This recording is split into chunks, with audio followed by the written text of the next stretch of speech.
Spending time wandering around my city, I noticed there were a lot of signs advertising various psychic services. Like, a lot of signs. The services are usually things like palm readings, tarot cards, mediums, numerology, astrology, and so on. This industry is a lot bigger than I thought, raking in billions of dollars every year, which makes more sense when you look at the survey results, suggesting that 3 in 4 Americans believe in some kind of paranormal phenomenon. Why is this so popular? Well, in this video, I'd like to figure that out, and I'm not just going to be discussing it in the abstract. I'm also going to be undergoing some sessions myself, and documenting them for you here. Now, to put all my tarot cards on the table here, I'm dispositionally skeptical of these sorts of things. I tend to believe that these techniques are not reliable ways to get truthful information. But for this video, I intend on going in with a wide open mind, trying my best to be genuinely curious, rather than condescendingly judgmental. This video is my journey to answer 2 questions. Number 1, is it real? Number 2, what are people getting out of this? I think the second one will prove to be a more interesting question. But before we get to my journey, have you ever considered embarking on a language learning journey? Today's sponsor, Mondly, might help with that. And they're currently hosting an exclusive sale where you can receive 96% off and access to 41 languages using my discount link, mondly.app/Duncan Clark. If you've ever considered picking up a second language to travel, to read a classic book in the original language, or just as a self-improvement hobby, Mondly is a great way to do it. They focus on practical lessons, so you're learning things that you can actually use in everyday life. The content is immediately useful for conversations and interactions, whether you're traveling or engaging with native speakers in ordinary contexts. They have an immersive feature to have real conversations using chatbots and speech recognition. You get real-time feedback to improve your pronunciation without the need for a human teacher. This allows you to engage in dialogues similar to what you'd encounter conversing with a native speaker. It's like being fully immersed in the language. They also have lessons and audio material recorded with native speakers, rather than text-to-speech, which ensures that you're learning proper pronunciation, intonation, and the rhythm of the language. Their hands-free mode also allows you to learn your language of choice while multitasking. If you're stuck in line at the grocery store, at the gym, or doing laundry, you could be doubly productive by working towards picking up a second language. If this sounds interesting to you, head over to mondly.app/Duncan Clark to get 96% off lifetime access to 41 languages and start learning today. Now, back to the video. My journey began at the Meta Expo, a sort of new age conference that was happening in Toronto. There were all kinds of practitioners providing services, and vendors selling crystals, which supposedly contained various powers. I want to be clear here that everyone I sat down with at this event seemed really genuine and kind. I'm not trying to criticize these specific people or the services they provide. They're just examples to illustrate psychic services in general. For all my sessions, I tried my best to be as neutral as possible. I was occasionally asked if I had any specific questions or intentions, and I would always say no. I wanted to figure out what I could learn about my life in general. Okay, so with that out of the way, I first sat down with a medium, a practitioner who could supposedly communicate with spirits of the dead. How did you come to realize that you had the gift? Hearing, seeing, feeling people that other people don't see. Okay. Right off the bat, she begins conversing with the spirit of my grandfather, who was apparently standing right behind me. Okay, would you like to connect with your grandfather that's right beside you? Sure. I'd be interested in that. Okay. He died when you were very young? He died prior to me being born. Even before you were born, I was going to say that. You have his temper? So temper-wise, meaning quiet, shy, quite often. Okay. He wants to know if you have questions for him. What have you been up to since you passed? He goes all kinds of shenanigans. He's been working on the farm. He's talking about cows and horses. Sometimes he says anybody could see me if they have their crown fully open, but he goes, a lot of people are too skeptical. What does it mean to have your crown fully open? It means your pineal gland to be fully open so you can actually interact with them. But also, sometimes you can even hear them, but people kind of like disregard it, thinking they're hearing things. But often it's either a loved one or your guide talking to you. Believe in yourself, he says. He says he hopes he opened your eyes in the psychic's perspective.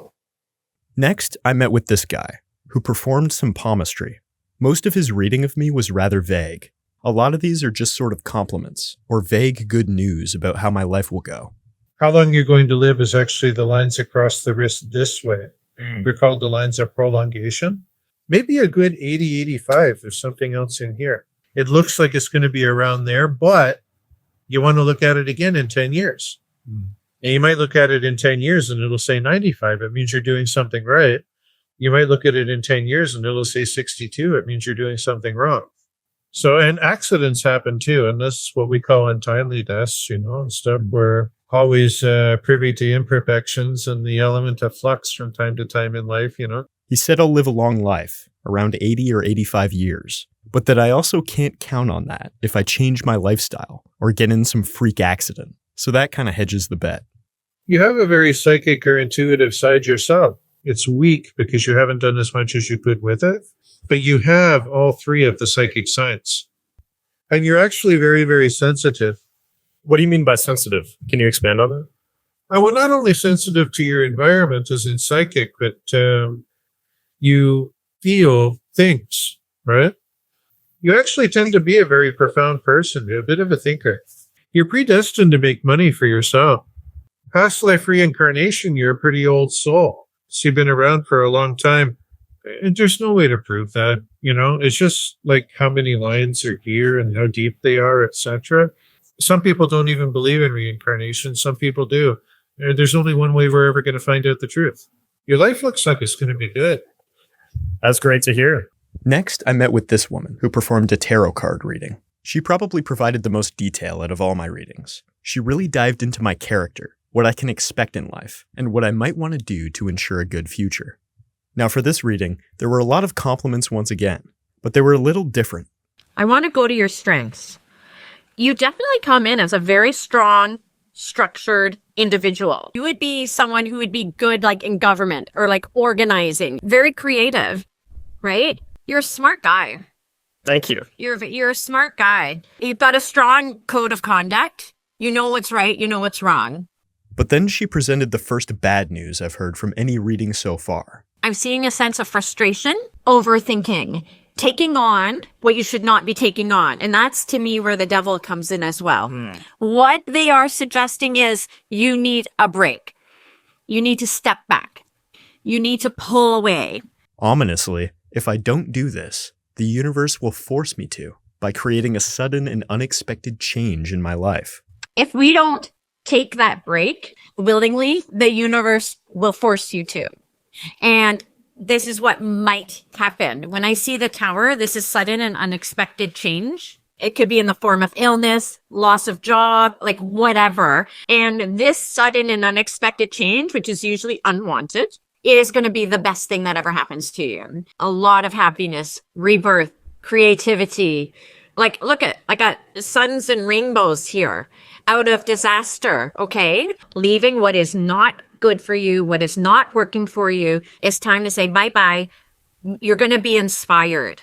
You're going to be inspired. It'll be like that light at the end of the tunnel. At one point during the session, her timer went off, but she continued going since she was still in the middle of her reading, which I appreciated. Finally, I met with this guy, who provided some palmistry and Chinese numerology services. He was really charming and funny. I enjoyed this session a lot because he cracked some jokes and didn't seem to take himself too seriously.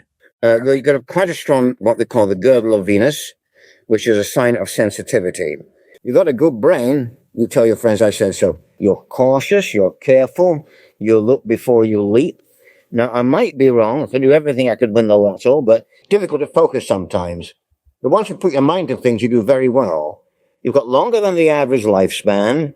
He also delivered this interesting nursery rhyme that seems to be recommending a fairly stoic philosophy. I'll give you a little nursery rhyme, and it goes like this. For every ailment under the sun, there is a remedy or there is none. If there be one, try to find it. If there be none, then never mind it. Which means if you can do something about a situation, you do it. If not, don't worry about it. Now, this seems like some straightforwardly good advice. You'll be successful in your career. Any money that comes to you will always be through your own efforts. No long lost uncles in South America, so your own efforts. Children lines are not very accurate, but we'll do it anyway. I'm supposed to have 8 children because I've got 8 lines in my hand. I don't actually have any children that I know about, I would admit to. Girls look more likely than boys.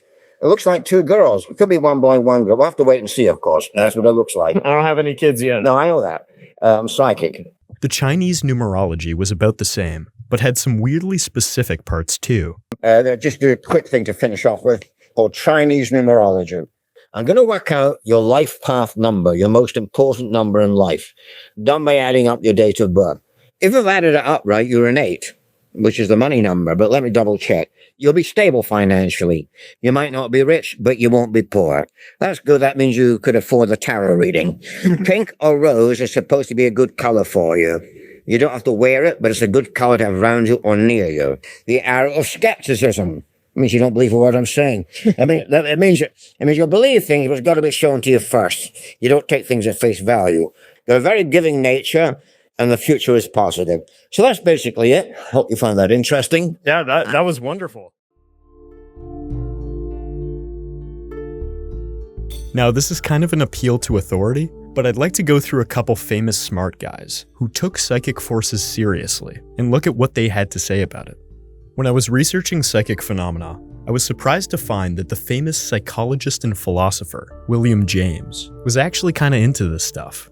In between his time spent revolutionizing American psychology, pragmatic philosophy, and writing a paper about the subjective effects of nitrous oxide, James did some research on psychics and mediumship. He was even a founding member of the so-called Society for Psychical Research. You would think that someone like William James would totally dismiss this kind of woo-woo nonsense, but he was actually relatively open-minded and advocated for serious psychic research. Now, he was still very skeptical and never actually came to any definitive conclusions about whether or not this stuff is real, but he believed that it deserved his attention.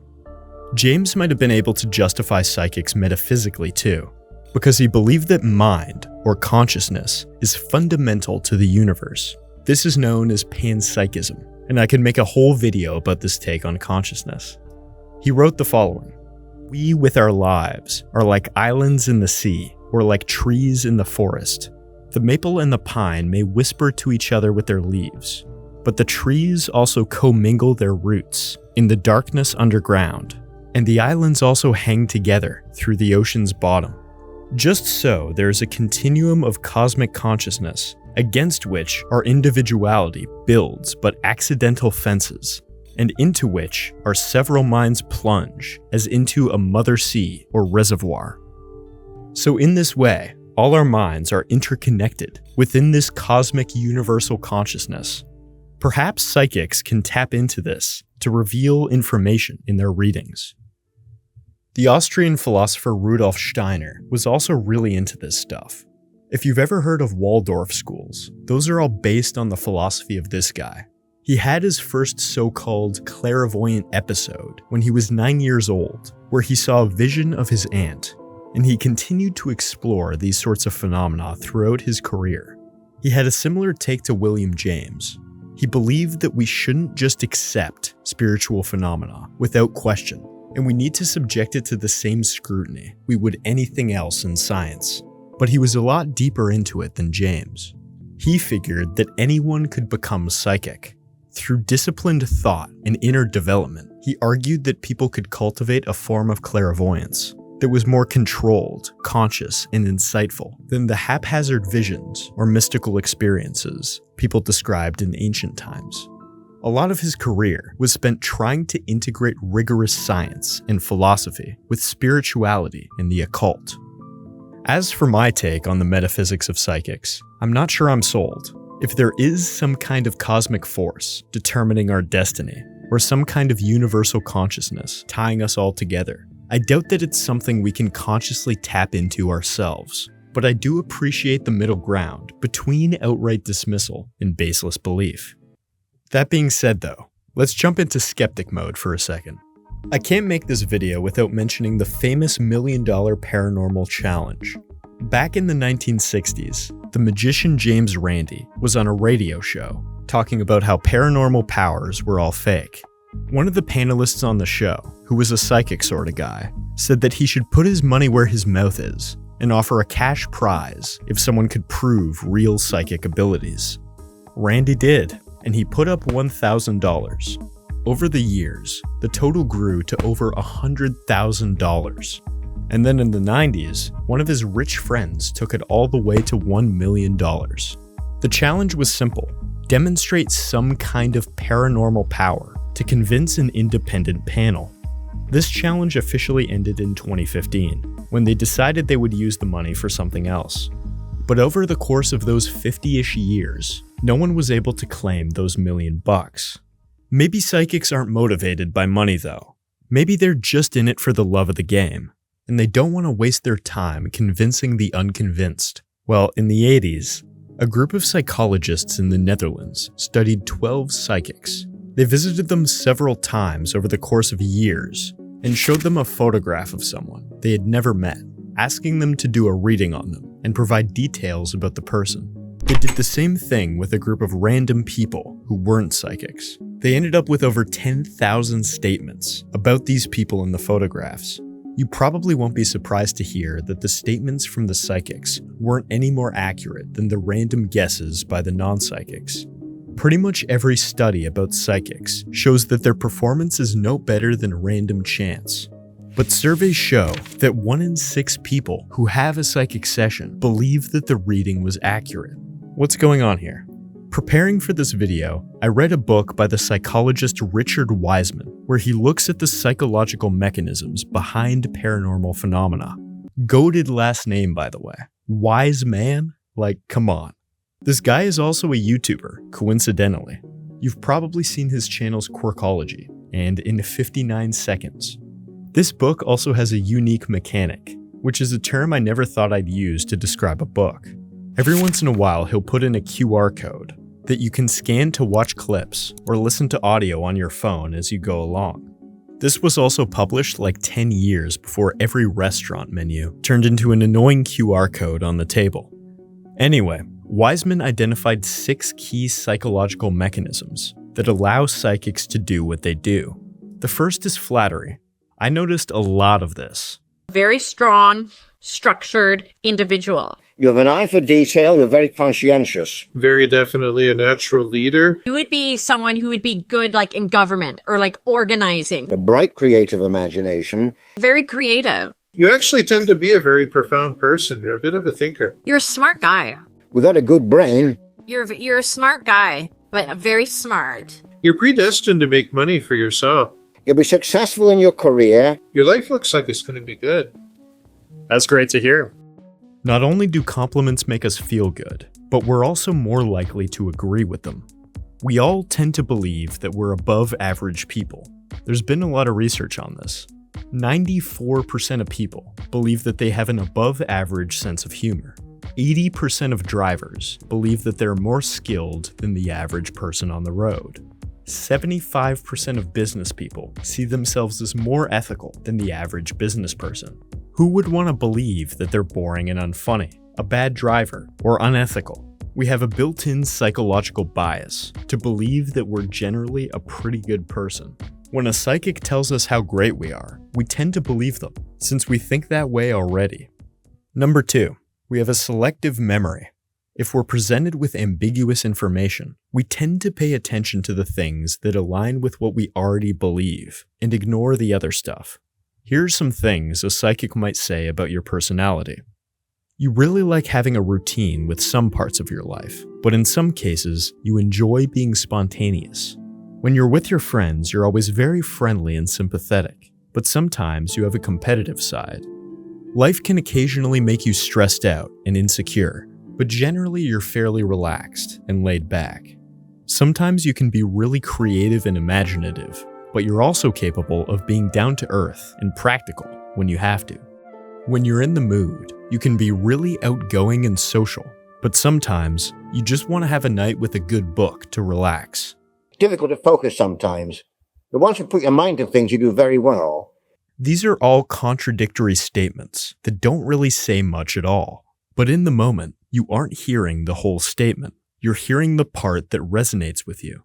Number 3, we have a tendency to find meaningful patterns in meaningless things. I made a whole video about this, and how we're constantly identifying the shapes of faces. Here's another example. Check out the middle symbol here.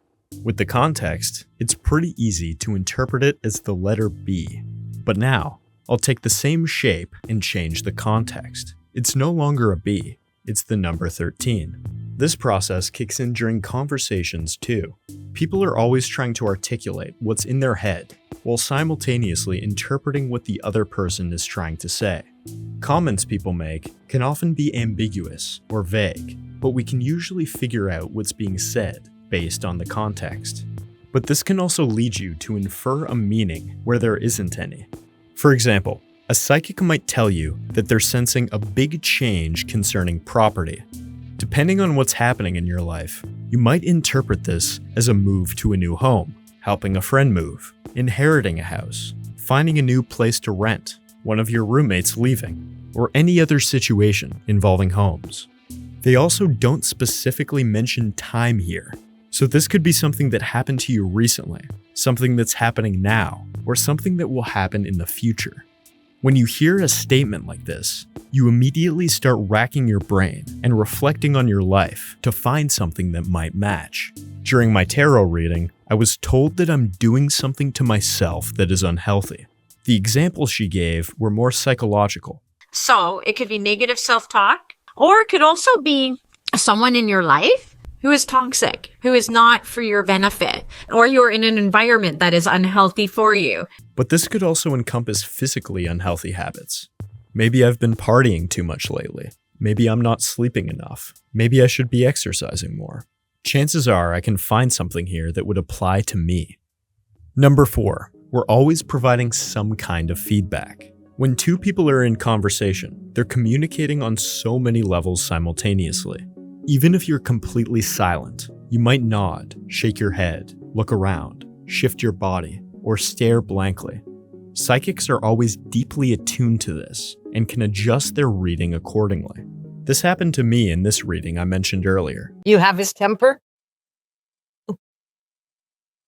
So temper-wise, meaning quiet, shy, quite often.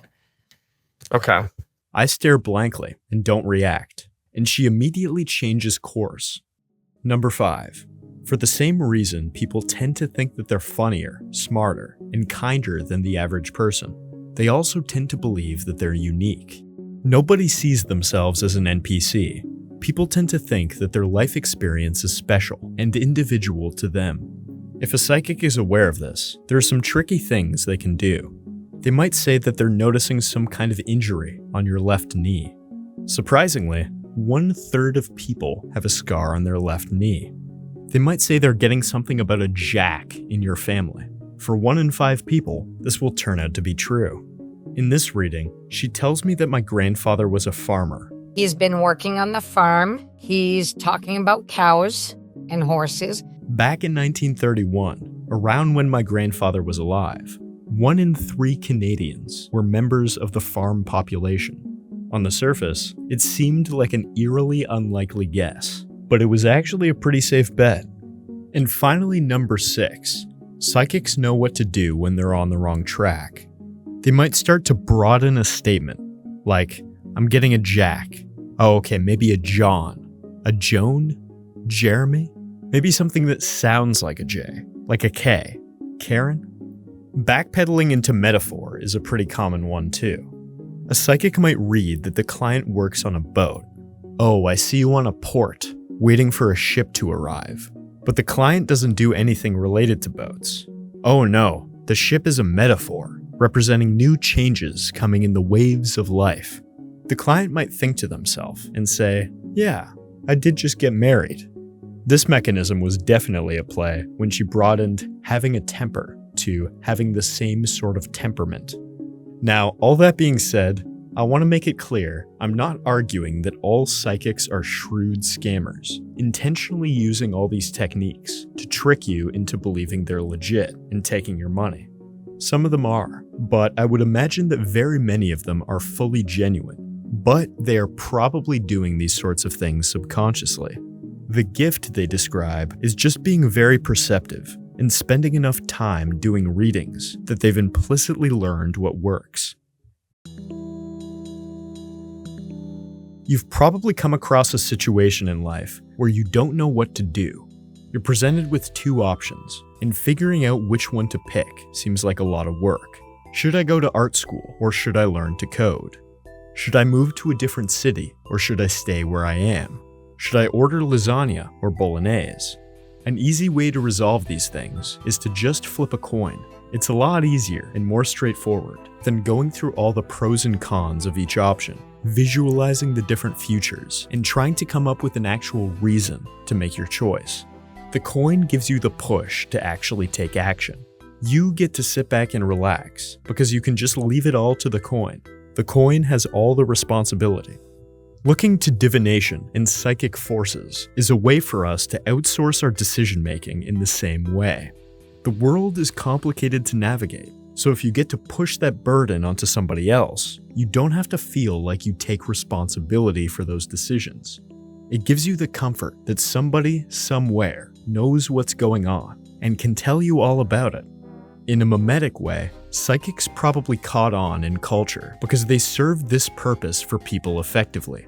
The people that decided to see psychics seemed to enjoy it, so they continued doing it over and over. Other people saw it was useful for them and decided to try it out as well. And suddenly, it's a meme, a unit of cultural meaning that spreads because it does something for us.